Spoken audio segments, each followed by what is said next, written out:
Hi everyone, my name is Kelsey Schroeder and I am the student delegate for the Africa region. Today I will be having a conversation with Nsamu Munga. Because of the COVID-19 pandemic and adhering to the regulations, the discussion will take place over Zoom. I hope you enjoy it. All right. Nsamu, welcome. Thank you for putting out time for our conversation. Maybe just to start off, just tell me a bit about yourself and what you're doing. What exactly do you want to know? Because there's a lot about myself. So you finished the music therapy course yourself. You are a registered music therapist. And are you currently doing sessions? I am, yes. I completed a training as a music therapist end of 2018, and I officially graduated in April 2020. And between completing the course and the graduation, I was working as an intern. Mm-hmm. So I was doing internship and working under supervision in different spaces. Because that's for the reason that I could not practice as an independent practitioner until I graduated, and I transitioned my registration from student registration to professional and independent practitioner. Mm-hmm. And so it takes quite a while to actually transition. Maybe for some people less so long, but in South Africa it takes quite a while to get through the red tape of registration. So in that particular transition from graduation to the time you get the license, you can practice. There's space for anybody to practice. So yeah, I do practice as a music therapist. So my background is in education and music performance and psychotherapy. So that's where I come from. I spent years working as a support psychotherapist and psychological counselor in Zambia, place where I was born and raised. And so I worked as a school classroom teacher of music, English language and literature. And I also worked as a school counselor, and I was coordinating counseling and guidance programs for the schools that I worked in. I was a volunteer counselor with the police department, and I was also working as a volunteer counselor in a hospital and also in an HIV clinic. So that's the background that I came with into music therapy. Wow, that's so interesting. So my first question would be, more or less, how long does it take for a music therapy student to accomplish their music therapy degree? And maybe just speak also just a bit about how the degree looks. I know it's only the University of Pretoria at this time that's providing the opportunity in Africa to study music therapy.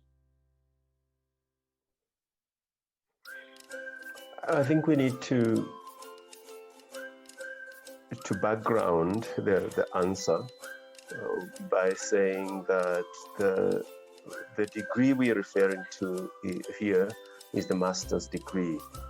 And so we don't have an undergraduate degree for music therapy in South Africa. And so the expectation is that anybody who comes to music therapy training is got either a 4-year degree in something. Quite often it's the people who come with a BMAS. They come with a degree in music, and they enter the training, where then they are also expected to do courses up to 3rd year in psychology. There's a small number of people that come with a combination of both, to a significant level where they have music and psychology at the same time. Very, very small number. There's a number of people who come to the training with social work. There's a number of people who come to the training with psychology, and they are prominent musicians and that. So I think the understanding here has to be that somebody comes with something into the music therapy training, which is a 2-year master's program run at the University of Pretoria. Within that 2 years, you do lots of coursework. It's expected that you do the internship, which are the clinical hours, an expectation of 1,000 clinical hours that are supervised. And alongside that, it's expected that somebody works on a dissertation. So it is very intense in that you've got a 2-year period in which to do all those 3 elements of the training program. So if somebody says to me, how long does it take to train as a music therapist? One has to take into consideration the prior training that somebody comes in with. So for most people, 4 years. So on the least one would expect is to have a 6-year training program to become a music therapist in South Africa. Great. Awesome. Thank you. And then just on that note, what kind of clinical experiences can a student encounter during their training as a music therapist?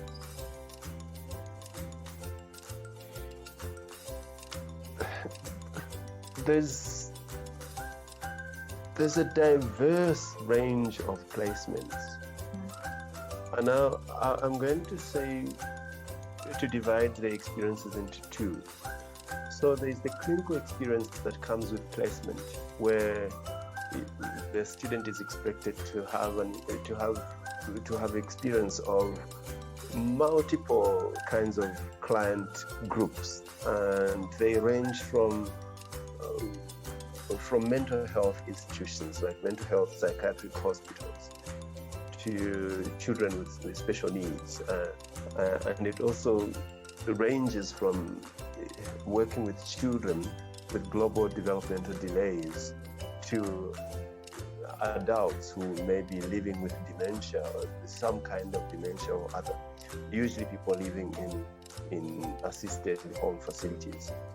And so anything between the children and the very, very old. I actually, in the time of my training, my internship took me to 6 months old babies, to a 102 years old woman. So and all the client groups in between. So that's the side of the clinical experience, which is client-based and placement-based.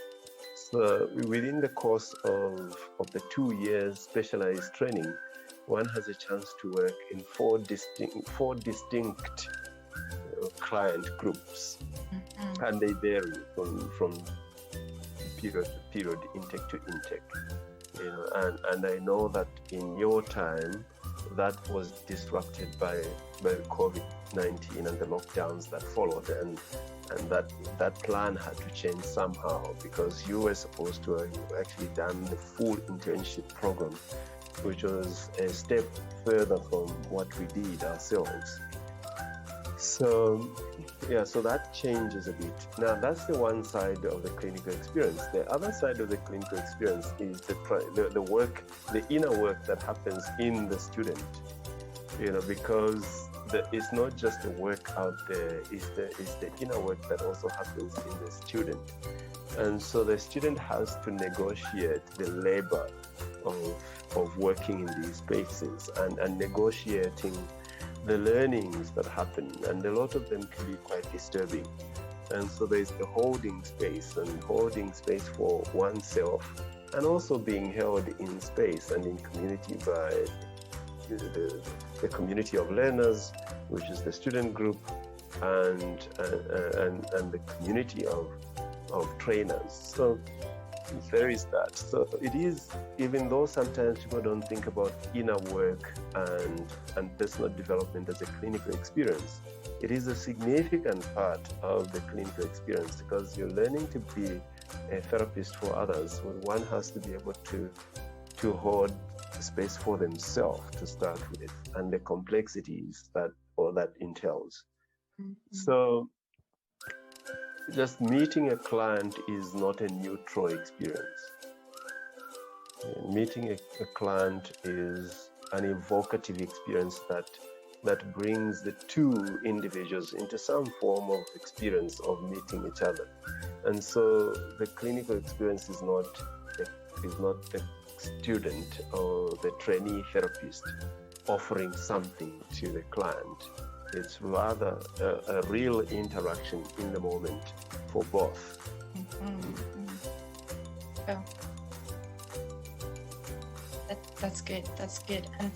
And on that note, how important would you say it would be for a music therapy student to understand the context, the cultural context in which they would do a music therapy intervention?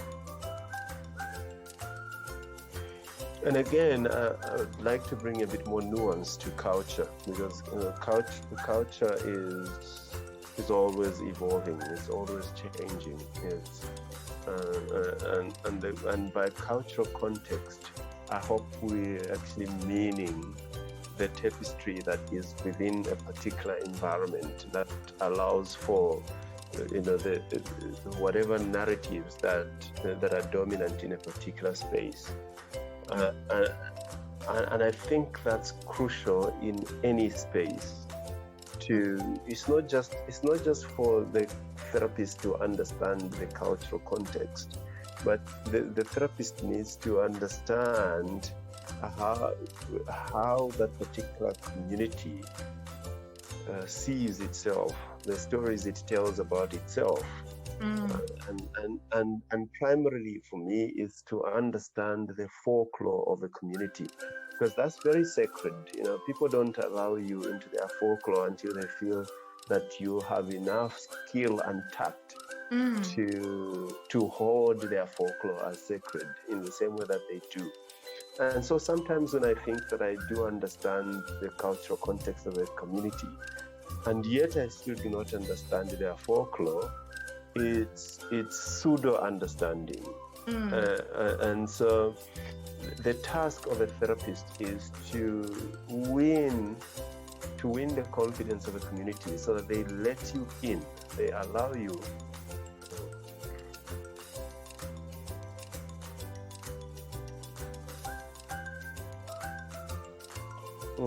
Whatever happened there?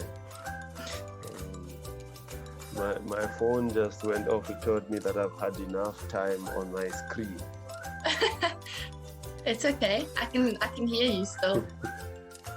Yeah. So yeah, I was saying there's a sensitivity that is required, rather than just understanding the cultural context as an academic or intellectual enterprise. It's understanding it as a human invitation, where we're creating community together. And if I'm creating community with others, it allows me the freedom to be vulnerable in the same way that others are co-vulnerable in the space. And so moving away from just an intellectual understanding of what cultural elements might be, to allowing those cultural elements to inform our shared vulnerabilities. So that's crucial, and that is crucial in any part of the world. In any part of the world that I go, because what it invites me is to exercise the cultural humility. Exercise cultural humility in whatever place that I enter. Yeah, that's good. So my last question would be, what advice would you give a music therapy student who's not sure whether they want to study or continue their studies in music theory? If there is any advice you would give. I don't have any advice. I think the only thing I can say is it's important for one to pay attention to their inner stirrings. Just pay attention to where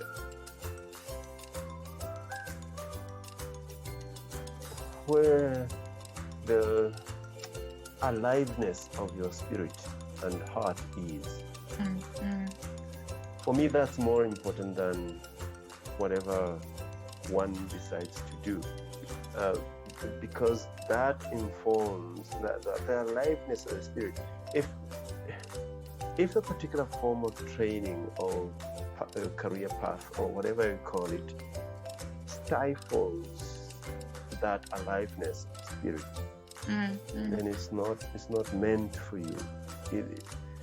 It's even when it is difficult, one ought to be able to find that sparkle, that aliveness, and we know it when we meet it. So in essence, for me, I think I'm saying ongoing discernment, ongoing attentiveness to spirit. In the words of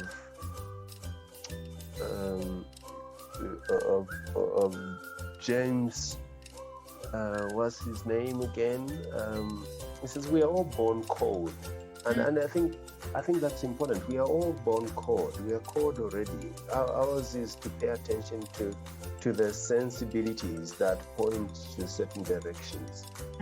And if I'm alive to that, it allows for me to see whatever I do not just as a career path. It's a sense of vocation. In the real sense of the word vocation, which is a calling, and there's something in that transcends just a career. Because then I become a bigger, larger person in the pursuit of that calling. Yeah. So if as a student I find myself, because I consider myself an ongoing student, I need to be able to find within that pursuit an enlivening of the spirit, the impulse that calls me, that tells me that I'm on the right track, that I'm doing the right thing. This is not just a job. I'm not just seeking to do a job. This is not just a career. It's something larger than just a career. Because if it is just a career, there will come a time when you don't become rich by being a music therapist. So if my ambitions are to be rich, it will be difficult.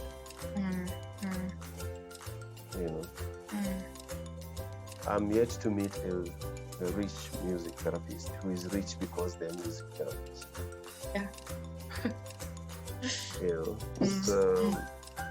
So it's really about continuing to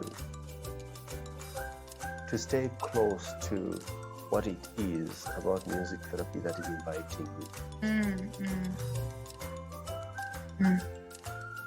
And listening to that all the time.